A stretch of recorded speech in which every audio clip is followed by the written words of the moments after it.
Mets fans, welcome back to a special YouTube-only little piece of content here today. We're going to be going over our top 10 prospects for the New York Mets. We did this in the offseason. Wanted to give you guys a little bit of an update because we've now seen about a month and a half worth of play, and a lot of things have changed. So, James, you feeling good? I'm feeling really good. I think this is probably something that we're going to try and do again, likely around the All-Star break, I want to say. Yeah, I think that'll be the next one. And then probably one more at the end of the season. Yes, so make sure you guys are subscribed to the channel so you don't miss out on anything. Again, we will be having YouTube-only content here, so if you listen to the podcast, this will be the only place you can get this piece of content over here on YouTube. Make sure you subscribe, drop a like if you enjoy it, and get in the comment section down below. Let us know who your favorite prospects are. Maybe someone we left off our list. We'd love to see what you guys are thinking. So, James, you want to take the honors and get us started off with your number 10? Number 10, I have Jesus Baez. Your boy, Jesus Baez. This is my new prospect obsession. Not even just the Mets, basically in all baseball. He is on tons of lists where if you go into single A baseball and you put a bunch of like barriers on how much your contact rate is and your strikeout rate, and then how little you chase the ball and how hard you hit it. So just being able to do all four of those things well. It's always him, Aiden Miller of the Phillies, and Josu Briseño. Those are three guys who are kind of the class of low A baseball right now. And Baez is ridiculous. And the best thing he's doing, because the plate discipline is solid. He doesn't chase the ball. He makes a lot of contact. He also doesn't walk. One of the lowest walk rates, also one of the lowest strikeout rates in the Florida State League. But he takes fucking hacks. He hits the shit out of the ball. He has the most balls in place at over 100 miles an hour in low A by six. Six more than the next closest guy to him for balls in play hit over 100 miles an hour. 109 max exit velocity. And he also had a 111 in the spring breakout game, which is kind of unfathomable for a 19-year-old like this. He makes lots of contact in the zone, keeps hitting it hard, 5 homers, 7 steals, 13% strikeouts, 7% walks. One of the best hitters in that league, and someone who I'm expecting to get the call to Brooklyn soon, but I'm dreading it because he's not going to be able to hit as much there because no one can hit in Brooklyn. Fair enough. I did not have Jesus Baez on my top 10. Couldn't find a spot for him. Instead, I went at number 10, Jeremy Rodriguez, who I know is going to be on your list. I know you're a big Jeremy Rodriguez guy. I went with him at 10, again, just because of the age and where he's at right now. He's in the Complex League, but what he's doing at the Complex League is fantastic for a second straight season now. He's hitting 381 through 11 games, 480 on base, 1028 OPS. The exit velos have been over 100 a couple times, which is really crazy for a 17-year-old swinging with a wood bat. These are just really impressive things for a guy that we got for free for Tommy Pham. Yeah, and this actually goes really nicely because Jeremy Rodriguez is 9 on my list. So now I can talk about Jeremy Rodriguez a little bit. He's just too good for the level, but it's also weird because, again, Colin Houck and Marco Vargas are playing middle infield in St. Lucie, and Jeremy Rodriguez is one of only 4 17-year-olds right now in the complex. So one of the youngest players in the whole thing. And his 172 WRC plus in the complex is 11th for all players in the whole league. It's 3rd for anybody 18 years old or younger. And it's first for all 17-year-olds by over 100 points. Next closest 17-year-old in WRC Plus is 68, and Jeremy Rodriguez is 172. He has basically the same amount of walks and strikeouts. He's getting extra base hits. Like, he's disgusting. He's a freak. So at 9, I had someone you left off. I had Nick Morabito. Again, getting that promotion up to Brooklyn was pretty big for why I was also moving him up. The way that I like to look at prospects is performance along with level, and I think sometimes the big prospect guys lose their head about more so just level rather than performance. But Morabito's been incredible this year. Like you mentioned, he's rocking 500 on base percentage for the season. Crazy. Stealing 23 bases, probably playing good defense in the outfield because he seems like he's a pretty phenomenal athlete. Brooklyn's going to be a huge test for him just because, as we know, it's really hard to hit there. But if he continues to hit like he has at Brooklyn, outfield is a position that the Mets aren't necessarily that deep at in terms of the minor leagues, high A, double A, triple A. This is a guy that you could see fly up some boards here, and he's been really impressive thus far. All right, number 8, what do you got, James? Number 8, this is going to be a contentious one. I have Luis Angel Acuna. Ooh, okay. I had him a little bit higher on mine, but tell me why you have him at 8. And I just want to preface, me having him at 8, I don't think that makes him a bad prospect. No, by no means. Yeah, that's the thing. I think top 10 prospect in the system. You'd love to be one. He's a divisive figure for the Mets world because people expect him to be like Ronald, and we traded Max Scherzer to get him, who was a bag of bones. Yes. So we get traded really nothing to get him besides money. Luis Angel Acuna had a really slow start to the season. He had a home run, I think, his first plate appearance, and I think that maybe got him really excited. And he had a period early in the year where he was swinging for the fences. He had a 220 average in April, but he had 7 of his 9 extra base hits. So I think it was maybe trying to sell out for more of that power because that was the one thing that people kind of said against him. He couldn't get to that power in games. But I think maybe it was more due to pitch selection, which I think is still an issue for Luis Angel Acuna because he's still very swing happy. He's not striking out very much. He's not walking very much, and he's swinging a high percentage of the pitches he's seeing. He's still very young for his level, 21 years old. He still has plus bat speed. He still has plus bat to ball ability. The hit tool, the raw power, that's all there. And those are things you really can't teach. No. The things that he needs to be better at, something you hopefully you can teach, you can drill, you can train, which is pitch recognition and patience. again, maybe it's not. It doesn't really work for everybody, but he's doing things with his power that aren't jumping off the page and don't look obvious in terms of home runs. Underneath the surface, because he's playing this year at AAA and we have StatCast data, it's very impressive. I mentioned this on the last podcast episode, the episode after the Guardian series, that he's had a 108.5 max exit velocity. He hit that during May recently. That's similar to the guys who have okay and middling power in the major leagues. Guys like Taylor Ward, Maikel Garcia, who I comped Luisangel Acuna to because that's his cousin, first of all, which is kind of funny. But also, it's a similar process of, I'm going to swing a lot. I'm not really going to have the great pitch recognition right away. Maikel Garcia now, as a 24-year-old, has grown into better pitch recognition, more patience. And suddenly you're just like, you get the barrel on everything. And those 102s, 103s, 104, you start to lift and pull them a little bit. You see a big power surge for a guy like Maikel Garcia and find a way and get to this next level. And I keep coming back to this with Acuna because he has 32 batted balls over 100 miles an hour exit velocity in all of AAA. And that's the 22nd highest for any player at the level. That's pretty good to me for a guy that people saying isn't hitting and not getting the power, hasn't hit his stride yet. That's similar to a guy like Junior Caminero. That's below guys like Connor Norby and Dylan Beavers. But it's like, these are the good power hitters in AAA. And Luisangel Acuna is hitting the ball 100 enough to be in the same tier and category as them, as he's playing poorly. Yeah, those are all the things that have made me put him higher up on my list, along with the athletic ability and just the fact that he plays important positions. To me, that gets him ahead of some of these other guys. I ended up going with Ryan Clifford at 8. Okay. Who I know you've been a big fan of for a while. We love him over here on the podcast. But relatively speaking, this year hasn't been great for Ryan Clifford. Struggled at Brooklyn. Not fair for a lefty to hit there. You're literally hitting the ball onto the ocean. You're just never going to have good success. And I'd love to know what left-handers, if we could ever find those stats out, what do lefties hit in Brooklyn? I think it was Joe DeMayo or someone tweeted out on Tuesday or Wednesday of last week. I'm sure it's going to come out next week. But that one of the guys in the Mets hit the first lefty home run all season at Maimonides Park. I mean, or Matt Eddy tweeted that, I believe. It's impossible to hit there. Despite struggling, in quotation marks, he's got the promotion of Binghamton as a 20-year-old. He's now, he still is 20. He turns 21 in July. Yes. He hasn't looked great in Binghamton either. It's been 6 games. Not worried about it. Still showing a lot of discipline at the plate. Still walking at a really high rate. And he's got too much power for anyone to give up on a 20-year-old at this point. So I bumped him down a little bit just because, again, the performance has not shown yet, but he's also been dealt a very difficult hand. Yeah, and I think it is meaningful that despite his surface-level performance not looking great, the team saw enough to push him up. And I think that was our target for him when he got traded for last year. I think we said at the time of that trade, when we were kind of reviewing these prospects a lot, if he's in AA by next summer, it's a huge win, and now you're on a fast track to being a real beefy first baseman power hitter, which I think he still is. Oh, 100%. So, yeah, that's why I dropped him down to 8. I think he was a little bit higher in my preseason ones, but there's also guys that have just gone ahead of him. It's not really more of a drop for him. 100%, similar to me. So my number 7 is a guy who's done that this year, and it was hard for me to do this whole ranking between 8 and 3, and just Luisangel Acuna kind of started this tier after Jeremy Rodriguez and Jesus Baez, where it's these guys could have been almost in any order from all my guys on my list between 8 and 3 in the system. Acuna included, now the same guy, number 7. Hard one to rank for me, Nolan McLean. Oh, okay. Because he's doing things that are disgusting right now. Yes.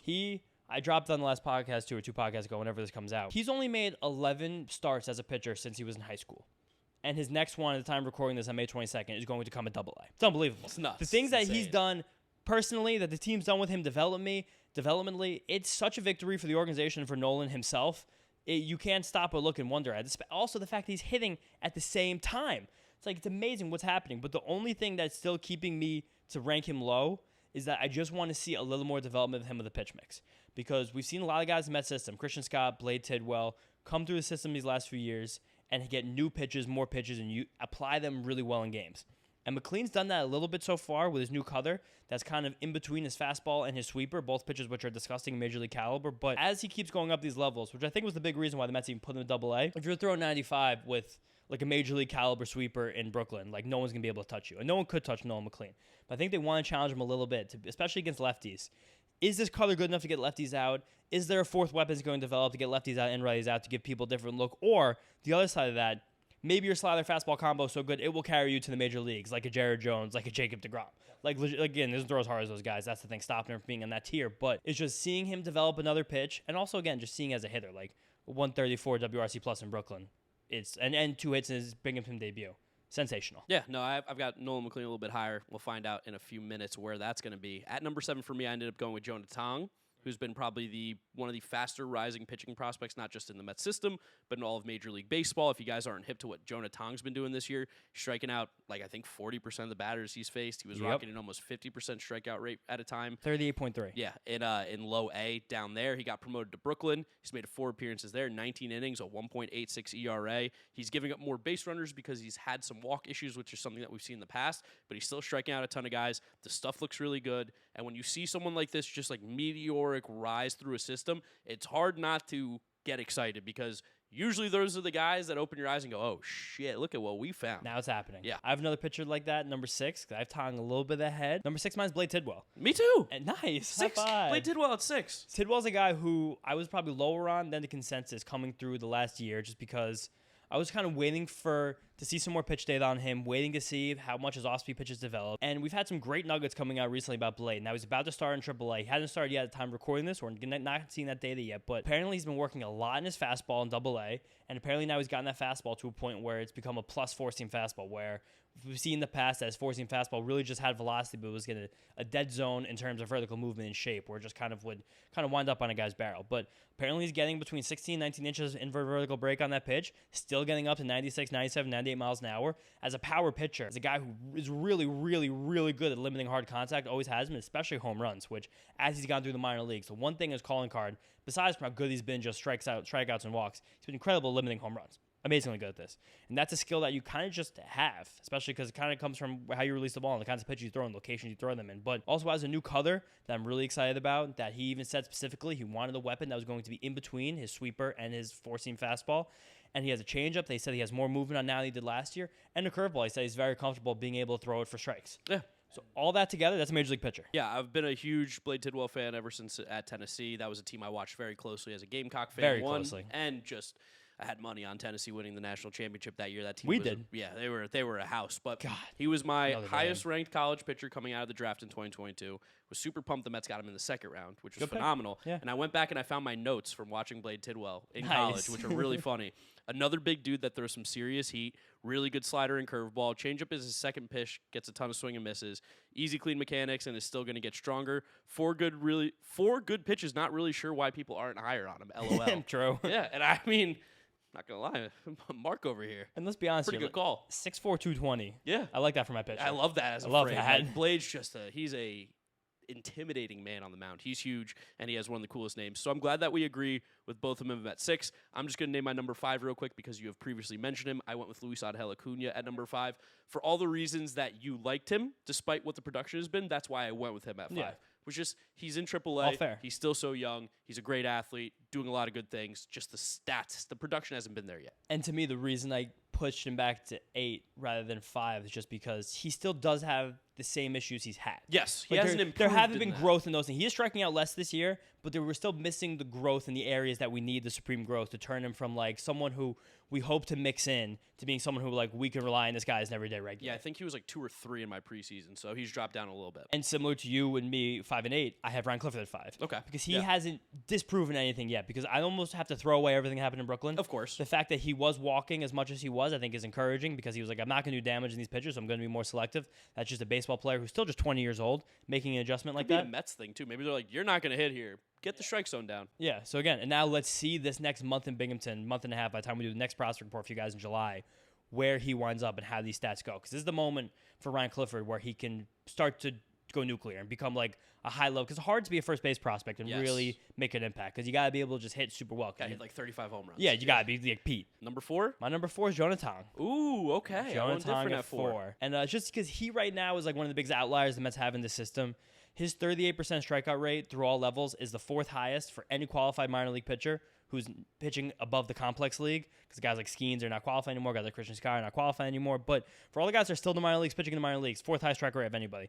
And the 52.9 strikeout rate he had in PSL would be the highest by far. Yes. If he would stay there, Mets like, you can't stay there anymore. So the full season walk rate also being under 10% is a big deal. It was almost 20% last year. That was the one thing stopping him. And it's gone up since the promotion to Brooklyn, which we're going to have to watch. Going to keep an eye on that, see if he can keep finding ways to attack these hitters, because he had the third pitch too, just like Nolan McLean, a cutter, a gyro slider in between his great fastball and his really good curveball. So something to watch on, but the data on all 3 of those pitches, just the way they move, is good enough for me to say that he's one of the best prospects in the system. It's completely fine. Totally understandable. At 4, I've got your boy, the Sproat GOAT, Brandon Sproat. I have a feeling where you're going to put him, and I think it's going to be number 1. I'm just going to say that out loud. No. Okay. But Brandon Sproat has been phenomenal. He just got called up to AA. He's made 2 appearances there. He's looked really good, really in control. I think his last start, he went 7 innings. Yeah, second start AA, 7 innings, 9 Ks. Went really well, and on the year, he's got a 1.45 ERA between the good. 2 levels. The Mets like this guy so much, they drafted him twice. So nice, they drafted him twice. There you go. There's a little rhyme for you. University of Florida, SEC guy, always a stud. I'm going to let James wax more poetic about him because this is James's guy here. I got some stuff. But just know I have him at 4. And I'm going to go ahead and go with number 3 then as well. Previously mentioned, Nolan McLean is my number 3. I'm going to buy into the hype. I'm okay to miss on this one if it ends up being the miss because the guy's a two-way player. We've deemed him the Southern Ohtani on a previous episode of the podcast. Hitting, pitching. There's not many players in the entirety of the minor leagues that are doing either of those, and he is doing them both really well, which is kind of crazy. Now, we just yelled at people for getting on Ronald Acuna or on Luis Angel Acuna for giving him too much hype because of his name, and here we are calling him the Southern Ohtani, which is probably malpractice on our side. We make content out here. We have to do that. And again, there's been guys that have been drafted as two-way players that don't do it. Reggie Crawford of the Giants, Bryce Eldridge also of the Giants, and they've gone, you're just going to go one way. Brendan McKay was like a Golden Spikes winner, I think, at Louisville for the Rays, and they said, you're just going to pitch. This doesn't happen often, and when it does, I'm going to circle and star it every single time. This is shocking. I believe also a friend of the podcast, Matt Eddy, kind of told us, may have been someone else, basically said that the intention was for McLean just to pitch, but basically he wanted to hit so badly and said that all the focus was going to be on pitching, and that's like, fine, you could just still hit. And now he's hitting really well, so why take him out of these lineups? These teams trying to do well. And the biggest thing for McLean, didn't mention, is just he was someone that walks were going to be in concern as he transitioned from bullpen to rotation. He was even a little wild in his brief stint he had in 2023, and the whip was right at 1. The walks per 9 were at 3, which is fine, especially when the strikeouts per 9 are at 12. The sky is the limit for him. But again, I'm associating him more just looking at him as a starting pitcher, more than you're looking at him as like a freak that's happening right now. Yeah, where I'm like, I just want to see a little more development starting pitcher. And then my number 3, the Sproat GOAT. There you go. Talk about him now. Brandon Sproat, future top 100 prospect, as minted by the Mets'd Up Podcast in February. Yes. I was all over this guy. It's so cool to see how aggressive the team is being with him. And that's giving me a lot more confidence to aggressively rank him myself because he's a guy who was drafted for the arm, and he throws 100 miles an hour, and he always had a really good changeup and a pretty good curveball. Now he's throwing a sweeper slider on top of that, and he's now he's not manipulated, but he's changed the way he's throwing his fastball, so he's throwing a true four-seam fastball now with really good carry on it. I don't have numbers on it, so I'm not going to give you guys numbers, but I remember I've heard people in the organization tell me that was 18, 19 inches of IVB in the backfields, and we saw a couple pitches in the spring breakup game similar, so I'm going to go with that. It's just the fact that he's already 24 years old. He pitched a full career in the SEC, so he's pretty ready for a guy who was drafted last year relatively, and the Mets see that, and they're pushing him because of that. And the biggest reason I think I can see they're pushing him is because of how comfortable he is with his breaking balls and his off-speed pitches. His changeup is probably one of the most underrated pitches in the minor leagues. My guy Prospect Tilt and same Isaac Grofman, they keep saying that over and over again, but I think it's true because the movement on it is crazy, and I just want him to get triple A because I want to see this data, but it falls off the table, and it has that great arm side movement for a righty, which is such a weapon against lefties, which is the big issue I feel like for a lot of these pitchers that come through the minors. So I'm really looking at Nolan McLean, how you're going to get guys on both sides of the plate. And Sproat, just having the curveball and this changeup, he's almost going to be better against these lefties. And I talked about it a couple podcasts ago, but there was one sequence against a lefty in his second start in Binghamton, and Mark said he had a great start, best start of the season. The lefty came to the plate, back foot slider swinging, strike 1. Get me over curveball, 0-2. Changeup, blowing away, strike 3. See you later. At bat's over. If you're a left-handed hitter against a right-handed pitcher in AA, you're not going to see that. You're going to see that once a month. And Brandon Sproat just did that to a guy early. It's just, it's amazing. Also, love seeing the fact he's getting crazy ground balls. 60% ground ball rate through his first cup of coffee as a pro. Love ground balls as a pitcher. Love ground balls. Can never hurt you. The walks are still high. That's the one thing he needs to fix. But I think he's throwing so many breaking balls that's probably why that's happening. Sky's the limit for Brandon Sproat. I'm another couple weeks away from saying that this is another guy who could be a frontline pitcher. Low Christian Scott action. It's happening the same way. Scott was different though because he wasn't walking anybody. That was the thing that still put Scott ahead. But it's the same timeline where it's hitting and it's going right now for Brandon Sproat. All right, James, number 2 and 1. There's 2 guys that we both haven't mentioned. I'm interested to see if we disagree here at any point. We disagree in the offseason. Again, for my list, this is a big tier break again. Everyone from Sproat through Acuna, I think you could interchange them most ways. But now my top 2 are again still in a different tier, and it's hard to rank them. And it kind of kills the end of this video a little bit because they both haven't really played this year at all. I think they've combined for 100 play appearances this season. They're both due back soon. Hopefully they're back by the time this gets out to you guys. But my number 2 is Jet Williams. And he's number 2 for the exact reason I had him number 2 behind Drew Gilbert in the offseason, which was because I just wanted to see him do some really good things at AA. 20-year-old in AA. If you run through 20 AA 20 years old, you're a stud prospect. And we've seen Kyler McDaniel rank him in the top 25. We see a lot of database models rank him in the top 20, just like the data models like totally use guys' stats to spit out projections. But still great. He had a wrist injury, hasn't played in a few weeks, about a month now. So just Jet, get back and do what you do. Yeah, I had Jet at 1. I had Drew Gilbert at 2. So funny. I think we disagreed again. In the same exact way. And it's just, you can't really move guys when they don't play much. That's what I'm saying. The one thing that made me feel good about Jet, even though the average was down at AA, was the fact that I think he still had a 360 on base percentage in the 7 or 11 games that he played, which is phenomenal. And then Drew Gilbert is a guy who I can't wait for him to get back so we can actually get some data on him, because we have no data on this guy whatsoever. And he's a smaller guy. He's 5'9" as well, just similar to Jet, small kings out there. But he's such a dog, and if you listen to our podcast at all, we talk about missing some dog on this team, and if he can get hot and make it to the majors, talk about instant dog factor. He's someone, too, similar to you with Blade, where, because we don't have anything new on Drew Gilbert. I actually went back to my college notes on him, too, and I was doing fantasy baseball prep that offseason, because I loved him so much as a prospect. And I remember that year, for some reason, I don't know, it was a friend. I have Drew Gilbert notes, too. But I have some good stuff that was just stuff that were numbers that I remember what made me so excited about him and why he's on my dynasty teams and why I was so happy with the Astros. They drafted him, fitting perfectly. But he had the ball 115 miles an hour in college. So it's not with a wood bat, but still doing that. What do you think you could take off for a wood bat? 3 miles an hour? Probably 5 to 7. Okay, it's a little more than I was expecting you to say. I'm down to take off 6. Even to still take off 6 and give him 109 exit velocity, that's still pretty good for a max exit velocity. Major League Baseball player. Yeah, I don't think it's something. Yeah, it's a Major League Baseball player who can do the Shin-Soo Choo things I've always talked about him doing, where he can get to 20 homers a year. He also had 18 home runs last year in 116 games, Drew Gilbert, in between AA and High A in 2 different organizations. That's awesome. As he dealt with a wrist injury for half the season. So that's pretty amazing. Guys, that's the one thing people talk about Drew Gilbert limiting him is power production. 18 home runs in 116 games, in most of those happening in AA. That's amazing. And that last season in college, 86th percentile chase rate and 96th percentile average exit velocity for all hitters in college baseball. Both of those numbers are amazing. That means he gets to the ball consistently. He doesn't expand the strike zone. He knows how to swing at pitches he can do damage on. And he's a guy I would love to see in the major leagues with new bat tracking stuff. So I feel like his bat speed would probably be average to slightly above, but the squared up rate, the one that's a little bit kind of weird, but just how often you get your barrel on the ball, basically, I think he's going to be incredible. So, yeah, that's what I kind of have in my notes. I have him as the 22nd best player in the MLB draft in 2022. These are word for word where I wrote down. Dude has that dog in him. Dude actually has that dog in him. Small center fielder, but he makes up for it big time. He crushes baseballs at an elite rate, and he doesn't swing and miss either. Probably going to be a star in Houston. Good center fielder for the future. So that wasn't even knowing that he was going to be a Met ever. Yeah, that was now he's a Met. Damn, the Astros got this guy. I'm so jealous. And I'm like, oh my God, we have him now? Fuck yeah. Those are top 10 prospects. Top 10 prospects. You guys give us a comment in the bottom. Drop maybe your top 3, your top 5. Tell us things you disagree with. Tell us if you guys have a sleeper in the system we may not be looking at, just looking at top 10. But let us know what you think below, and let us know if you like more content like this. Appreciate you guys. Catch you on the next one. Peace out. Peace out, guys. See you next time.